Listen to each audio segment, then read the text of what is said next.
नमस्कार। हम पढ़ रहे हैं अष्टवक्र महागीता वॉल्यूम 1।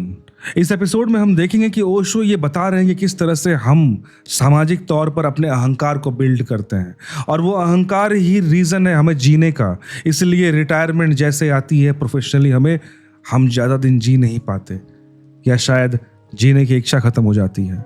वह इच्छा क्यों ख़त्म होती है, इस एपिसोड में हम वही पढ़ेंगे और जानेंगे और समझेंगे कि ओशो ने क्या जवाब दिया। तो without wasting any time let's begin. Osho ने एक बात कही कि जो भी चीज़ आप मान लेते हैं, बिलीव कर लेते हैं, वही चीज़ आपका शरीर रिस्पॉन्स करने लगता है।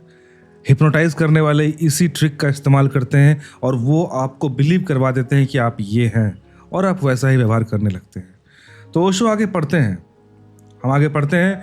ऑक्सफोर्ड यूनिवर्सिटी में इस पर एक प्रयोग किया गया। लंका से कुछ बौद्ध भिक्षु बुलाए गए चलने के लिए। वे बुद्ध पूर्णिमा को हर वर्ष बुद्ध की स्मृति पर आग पर चलते थे। यह बात बिल्कुल ठीक है, बुद्ध की स्मृति पर आग पर चलना चाहिए, क्योंकि बुद्ध की कुल स्मृति इतनी है कि तुम देह नहीं हो। तो जब हम देह नहीं हैं तो आग हमें कैसे जलाएगी। ये टोटल बात है कि भाई एक ऑक्सफोर्ड यूनिवर्सिटी में एक एक्सपेरिमेंट करना है, श्रीलंका से कुछ बौद्ध भिक्षु को बुलाना है और उनसे ये करवाना है कि आप चूंकि मेडिटेशन वगैरह में इतने ऊंचे पर पहुंच चुके हो तो आपको आग पर चलना है बिना जले। कृष्ण ने गीता में कहा है, न आग तुझे जला सकती है, न शस्त्र तुझे छेद सकते हैं। नैनम छिदंती शस्त्राणी नैनम दहती पावक। नहीं आग तुझे जलाएगी, नहीं शस्त्र तुझे छेद सकते हैं। तो बुद्ध पूर्णिमा के दिन श्रीलंका में बौद्ध भिक्षु आग पर चलते हैं। उन्हें निमंत्रण किया गया। कहां पर? ऑक्सफोर्ड यूनिवर्सिटी में। वे ऑक्सफोर्ड में चले गए। तब वे ऑक्सफोर्ड में चल रहे थे तो एक भिक्षु जल गया। कोई 20 भिक्षु चले थे, एक भिक्षु जल गया। खोजबीन की गई तो बात पता चली कि वह भिक्षु सिर्फ इंग्लैंड देखने गया था।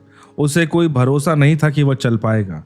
उसकी मर्जी कुछ और ही थी, वह तो सिर्फ यात्रा करने गया था। उसकी तो आकांक्षा इतनी ही थी कि इंग्लैंड देख ले, और उसने सोचा कि ये जब 19 लोग नहीं जलते तो मैं क्यों जलूंगा। मगर भीतर संदेह का कीड़ा था, वह जल गया।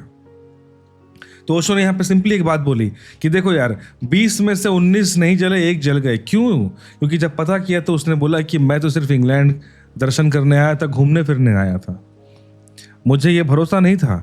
लेकिन मुझे लगा कि शायद कोई चमत्कार होता है, ये बाकी लोग नहीं जल रहे तो मैं भी नहीं जलूंगा। यहां पे उसके जो विश्वास है खुद पर, जो इमेजिनेशन है खुद के बारे में, वो प्रचंड नहीं था। वो सिंपली इस अंधविश्वास में था कि बाकी लोग नहीं जल रहे हैं, पक्का कोई ट्रिक होगा और उसी कारण मैं भी बच जाऊंगा। और वहीं उसी रात दूसरी घटना भी घटी कि एक प्रोफेसर, ऑक्सफोर्ड यूनिवर्सिटी का प्रोफेसर, जिसने कभी ये घटना ना देखी थी ना सुनी थी, वह सिर्फ बैठकर देख रहा था। उसे देखकर इतना भरोसा हो गया कि वह उठा और चलने लगा और चल पड़ा। न तो वो बौद्ध था, न धार्मिक था, उसे तो कुछ पता भी नहीं था। उसे तो सिर्फ इतने लोगों का चलकर देखना यह लगा, यह भाव इतनी गहनता से उठा, यह श्रद्धा इतनी सघन हो गया कि वह उठा एक गहन आनंद भाव में और नाचने लगा आग पर। भिक्षु भी चौंक गए, क्योंकि भिक्षुओं को तो यह ख्याल था कि बुद्ध भगवान उसे बचा रहे हैं। इस बात को समझना कि भाई एक तो बौद्ध भिक्षु जल गया और दूसरा एक ऑक्सफोर्ड यूनिवर्सिटी का जो प्रोफेसर था, उसने देखा, उसने ये सारी चीजें कभी देखी भी नहीं थी, सुनी भी नहीं थी, परंतु जब उस इंसिडेंट को वो देखता है तो वो इतना भाव से भर जाता है, वो उसको लगता है कि मैं भी उठूं और मैं कर बैठूं। और उसने किया और आग पर नाचने लगा और वो जला भी नहीं। अब इसे देखकर जो बौद्ध भिक्षु जो वहां पे थे वो सरप्राइज हो गए कि यार, हमें तो ये लग रहा, चूंकि वो आस्तिक हैं, आस्था है उनकी, उनको ये लगा कि यार हमें तो बुद्ध बचा रहे हैं, इसे कौन बचा रहा है, इस नास्तिक को। समझ रहे हो बात को? उसे ये बुद्ध भिक्षुओं को ये लगता है कि उन्हें भगवान बचा रहे हैं, इसको क्यों बचा रहे हैं, ये कौन है? यह आदमी तो कोई बौद्ध भी नहीं है, यह तो अंग्रेज था, धार्मिक भी नहीं है, चर्च भी नहीं जाता तो क्राइस्ट भी इसकी फिक्र नहीं करेंगे, बुद्ध से तो कुछ लेना देना है नहीं, इसका तो कोई भी मालिक नहीं था, सिर्फ श्रद्धा। हम जो मानते हैं गहन श्रद्धा में वही हो जाता है। बुद्ध ने ये बात कही है ना कि what you think you be, तो ये उनके लिए नहीं कहिए कि जो बुद्ध को मानते हैं या पूछते हैं, केवल उनके लिए। ये तो पूरे जगत का सत्य है ना। जो भी चीज तुम विश्वास करते हो तुम हो जाते हो। तो यहाँ पे वही बोल रहा है कि वो प्रोफेसर नास्तिक है, ना चर्च जाता है, ना बौद्ध के बारे में जानता है, ना कुछ, परंतु वो फिर भी बच गया सिर्फ इसलिए कि उसकी श्रद्धा और उसकी जो आस्था है उस इवेंट पे, उस इंसिडेंस पे वो इतनी प्रगाढ़ हो गई कि हाँ मैं भी नहीं जलूंगा, और वो बच गया, कुछ नहीं हुआ उसे। मैं करता हूं ऐसे अहंकार रूपी अत्यंत काले सर्प से दंशित हुआ तू, मैं करता नहीं हूं ऐसा विश्वास रूपी अमृत को भी पीकर सुखी हो। तो ये जो लाइन है कि मैं ही करने वाला हूं, ये एक अहंकार का एक ऐसा जहर है जिसको तुम हमेशा पीते हो। ओशो बोल रहे हैं, इस लाइन को एक्सप्लेन करेंगे। और मैं करता नहीं हूं, मैं करता नहीं हूं, I am not the doer. अगर इस अमृत को तुम पीते हो, इसका सुख तुम्हें मिलेगा। तो इस लाइन को ओशो एक्सप्लेन कर रहे हैं। यह वचन ख्याल रखना, बार बार अष्टावक्र कहते हैं सुखी हो, वह कहते हैं इसी क्षण घट सकती है ये बात। अष्टावक्र अगर आपने शुरू से सुनेंगे तो आप बोलेंगे कि समझ गए होंगे कि अष्टावक्र की एक ही बात थी, और अष्टावक्र ने बोला कि जो तुम्हें चाहिए अब भी चाहना, अब भी इसी क्षण हो सकता है। तुम जो सुख की कामना कर रहे हो, जो बनना चाहते हो, पाना चाहते हो, इसी क्षण घटित हो सकता है। अहम करता ही थी, मैं करता हूं, ऐसी हमारी धारणा है। तो उसको बोल रहे हैं कि ये जो धारणा है कि मैं कर रहा हूं, यही कल्प्रिट है। उस धारणा के अनुसार हमारा अहंकार निर्मित होता है। क्यों? क्योंकि जब आपको ये लगता है कि आई एम डूइंग दिस, मैं मेहनत कर रहा हूं, ये जो रिजल्ट आ रहा है मेरी मेहनत है, ये मेरा वो हर चीज है, तो यहां से बिल्डअप शुरू होता है अहंकार का, कि दैट प्राइड।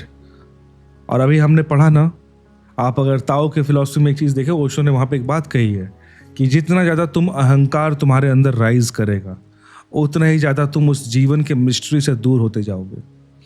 अगर 90% तुम्हारे अंदर अहंकार है तो तुम सत्य से 10% ही मिल पाओगे। अगर 100% अहंकार है तो उस सत्य से तुम 0% मिल पाओगे। तो अहंकार जितना कम करोगे, तुम उस लाइफ के मिस्ट्री को ज्यादा समझ पाओगे। ये हमने ताओ उपनिषद में पढ़ा है। तो यहां भी वही है कि अनुसार हमारा अहंकार निर्मित होता है, यानी कर्ता यानी अस्मिता, खुद का मैं करता हूं, उसी से हमारा अहंकार निर्मित होता है। इसलिए जितना बड़ा करता हो उतना बड़ा अहंकार होता है।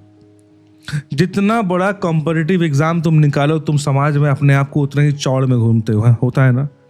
जितना बड़ा व्यवसाय आपका हो उतना ही अहंकार आपके अंदर, जितनी बड़ी गाड़ी आपकी है उतना ही बड़ा अहंकार होता है ना।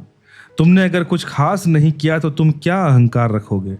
तुमने एक बड़ा मकान बनाया, उतना ही बड़ा तुम्हारा अहंकार हो जाता है।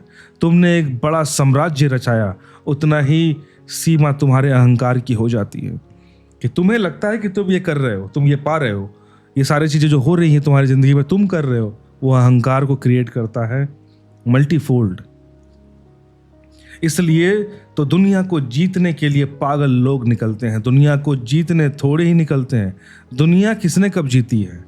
लोग आते हैं चले जाते हैं, दुनिया को कौन जीत पाता है। लेकिन दुनिया को जीतने निकलते हैं घोषणा करके कि मेरा अहंकार इतना विराट है कि सारी दुनिया को छोटा कर दूंगा, घेर लूंगा, सीमा बना दूंगा, मैं ही परिभाषा बना दूंगा सारे जगत की।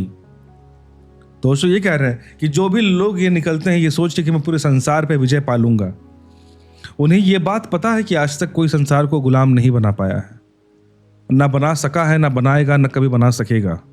लेकिन फिर भी वो निकलते हैं और ये ऐलान करते हुए कि भाई मैं ही इस दुनिया के सारी सीमाओं को डिफाइन कर दूंगा, मेरे ही नाम से, मेरी ही परिभाषा से पूरी दुनिया जानी जाएगी।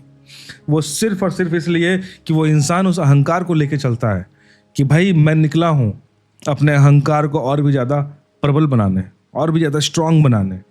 सिकंदर और नेपोलियन और तैमूर और नादिर और सारे पागल दुनिया को घेरने चलते हैं। यह दुनिया को घेरने के लिए जो आकांक्षा है, ये अहंकार की आकांक्षा है। उनको दुनिया से कोई मतलब नहीं है। उनको ये नहीं कि भाई खाना तो तुम वही रोज 4 रोटी ही खाओगे ना, सोओगे तो वही 6x6 के बेड पे ही ना। कितना तुम अगर पूरे दुनिया के सारे फल फ्रूट्स हर चीज तुमने छीन भी लिया दुनिया से, मालिक भी बन गए, खा थोड़ी पाओगे सबको। पूरी जमीन की जमीन ले लिए तब क्या, पूरी जमीन पर थोड़ी सोओगे, आराम करोगे। लेकिन फिर भी हम उस जितना ज़्यादा हम विस्तार करते हैं उतना ही ज़्यादा हमारा अहंकार विस्तृत होता है। इसी बात को ओशो यहाँ बता रहे हैं।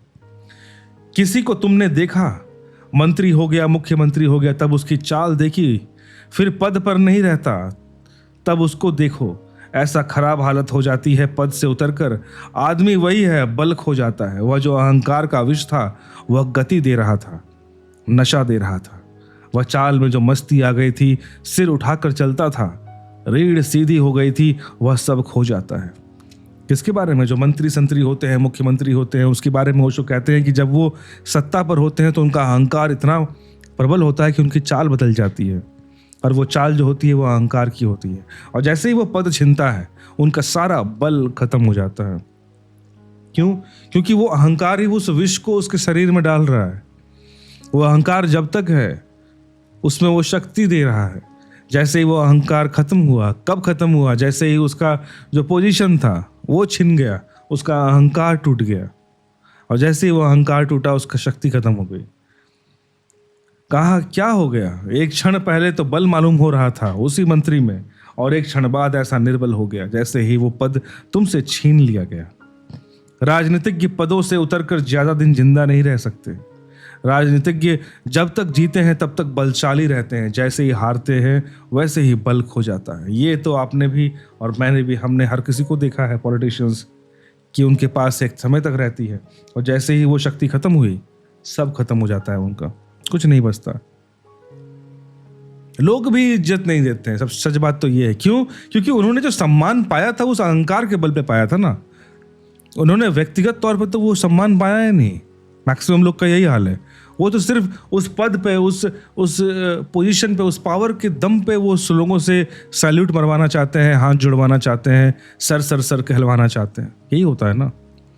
पर जैसे ही तुम्हारी वो सत्ता जाएगी, वो अहंकार टूटेगा, तो फिर कॉमन आदमी क्यों आपको सम्मान दे? क्यों आपके अहंकार को, बिना मतलब का जो झूठा अहंकार लेके तुम चल रहे थे, उसको बूस्ट करे? नहीं करेगा। मनोवैज्ञानिक कहते हैं कि जो लोग रिटायर होकर जल्दी मर जाते हैं, 10 साल का फर्क पड़ता है, थोड़ा बहुत फर्क नहीं है। जो आदमी 80 साल जीता है वह जब 60 साल में रिटायर हो जाता है तो 70 में मर जाता है। वह आदमी 80 साल जी सकता था, कोई और कारण न था मरने का, लेकिन मरने का एक कारण मिल गया कि अब जब तुम कलेक्टर थे, कमिश्नर थे, पुलिस इंस्पेक्टर थे, या कांस्टेबल ही सही, स्कूल के मास्टर ही सही, स्कूल के मास्टर का भी अकड़ होती है। ये बात तो आपने भी देखा होगा। उसकी भी एक दुनिया होती है। 30-40 लड़कों पर जो रौब बांधता है, उनको जो दबाए रखता है, वहाँ तो सम्राट ही होता है ना। वो किसके बारे में बोल रहे हैं? टीचर के बारे में। एक्चुअली ओवरऑल ओशो एक बात बता रहे हैं कि हम सभी अपने अपने स्तर पर अहंकार का प्रयोग करते हैं। हर जगह हम अपने से जो दब सकता है उसको दबाते हैं, और ताकि हमारा अहंकार और भी ज़्यादा स्ट्रांग बन सके। कहते हैं जब औरंगजेब ने अपने बाप को कारागृह में बंद किया तो उसके बाप ने कहा कि मुझे यहाँ मन नहीं लगता, तो एक काम कर, 30-40 छोटे छोटे लड़के भेज दे तो मैं एक मदरसा खोल लूँगा। कहते हैं औरंगजेब ने कहा कि बाप जेल में तो पड़ गया, लेकिन पुरानी सम्राट होने की अकड़ नहीं जाती, तो 30-40 लड़कों पर ही अब मालकियत करेगा, उसका इंतजाम कर दिया। तो औरंगजेब ने भी क्या किया? उसने बोला कि भाई ये तो सम्राट था ना उसका बाप, अब जेल में डाल दिया उसके बेटे ने, औरंगजेब ने। तो बोला ठीक है, कुछ बच्चे भेज दो, मैं मदरसा शुरू कर देता हूँ। तो औरंगजेब यही बोलता है कि जेल में पड़े हो फिर भी वो नेचर ऑफ सम्राट वो नहीं जा रहा है तुम्हारे अंदर से, वो अकड़ नहीं जा रही है, इसलिए चाहते हो कि बच्चों को भेज दूं मैं, ताकि तुम उस पर अपना सम्राटपंती दिखा सको।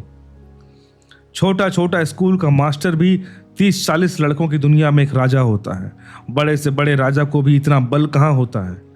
कहो उठो तो उठते हैं लोग, कहो बैठो तो बैठ जाते हैं लोग। ये टीचर्स के बारे में बोल रहे हैं। स्पेशली आप स्कूल में प्रिंसिपल्स को देखिएगा। मेरे स्कूल में भी प्रिंसिपल का ऐसा रौब कि भाई वो उस स्कूल का प्रधानमंत्री है तो है भाई,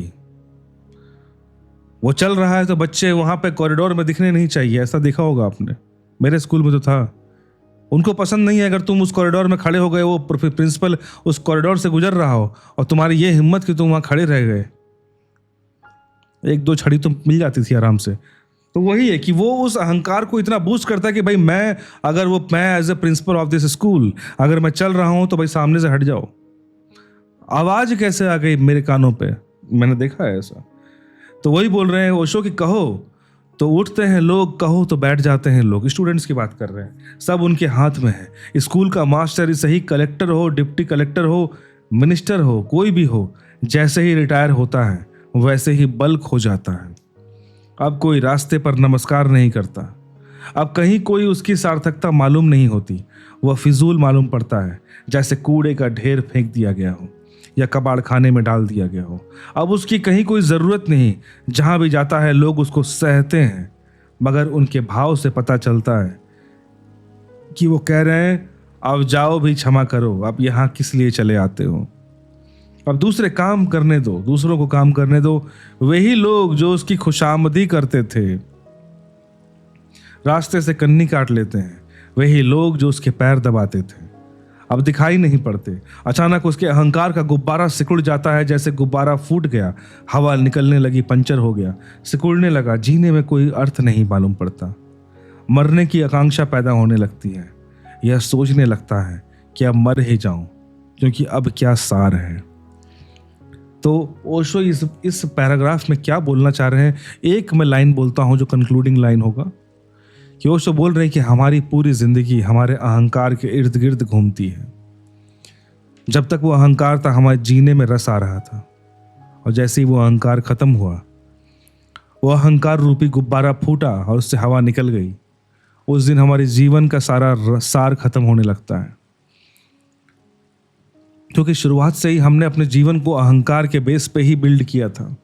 अब जैसे ही वो अहंकार खत्म हुआ, हर अहंकार खत्म होता है एक दिन, उस दिन हमें फिर जीवन का अस्तित्व तो मालूम ही नहीं पड़ता, क्योंकि हमने जीवन को अहंकार के बिना कभी देखा ही नहीं। अब उस कारण से जब वो अहंकार खत्म होता है, तब जीने की इच्छा मरने लगती है। तो वो शो यहाँ पे यही समझा रहे हैं कि रिटायर होने के बाद क्या प्रॉब्लम आता है। रिटायर होकर लोग जल्दी मर जाते हैं, क्योंकि उनके जीवन का सारा बल तो उनके साम्राज्यों में था। कोई हेड क्लर्क था तो कोई 5-10 क्लर्कों का ही सत्ता था। इससे कोई फर्क नहीं पड़ता कि तुम कौन हो। तुम चपरासी सही, मगर चपरासी का भी एक अकड़ होता है। जब जाओ दफ्तर में अंदर तो चपरासी को देखो, स्टूल पर ही बैठा है बाहर, लेकिन उसकी अकड़ देखो, वह कहता है ठहरो। तो ओशो एक बात बताना चाह रहे हैं कि ऐसा नहीं है कि जो अकड़ है हम ये समझ लें कि भैया जो अहंकार है बड़े बड़े बाबुओं में होता है, नेताओं में होता है, हम में थोड़ी होता है। ऐसा नहीं है। ओशो बोल रहे हैं कि ये जो अकड़ है, ये अहंकार है, ये छोटे से छोटे पद पर भी जो बैठा है हमारे समाज में, उसके पास भी है, और बड़े से बड़े पद में जो है उनके पास तो है ही। वो ये बोल रहे हैं कि ऐसा मत समझो कि जो अहंकार का जो बोझ ढो रहे हैं वो केवल बड़े बड़े लोग ही हैं, और हम जो छोटे छोटे काम करने वाले हम बच गए। ओशो बोल रहे हैं ना बेटा, तुम भी बचे नहीं हो, तुम भी उसी सिक्के के उसी चैप्टर के पहलू हो, तुम भी वही हो, तुम भी वही करते हो, बस अपने अपने स्तर पर करते हो। तुम्हारा जहां तक दायरा चलता है तुम वहां पर अकड़ दिखाते हो, तुम्हारा जहां तक दायरा चलता है तुम लोगों को सप्रेस करते हो, तुम अपनी सुप्रीमेसी वहां प्रूव करने की कोशिश करते हो, सिर्फ इसलिए कि तुम अपने अहंकार को अहंकार के आग में घी डाल सको। That's all. नेक्स्ट एपिसोड में हम यहां से एक स्टोरी पढ़ेंगे जो कि मुल्ला नसरुद्दीन की है। आज हम यहीं पे खत्म करते हैं इस एपिसोड को। Please like, comment and share. आपने सब्सक्राइब नहीं किया तो डू सब्सक्राइब। कुछ कमेंट में कहना चाहते हो तो please do right on the comment section. See you in the next video. Till then, stay healthy, stay happy. Peace.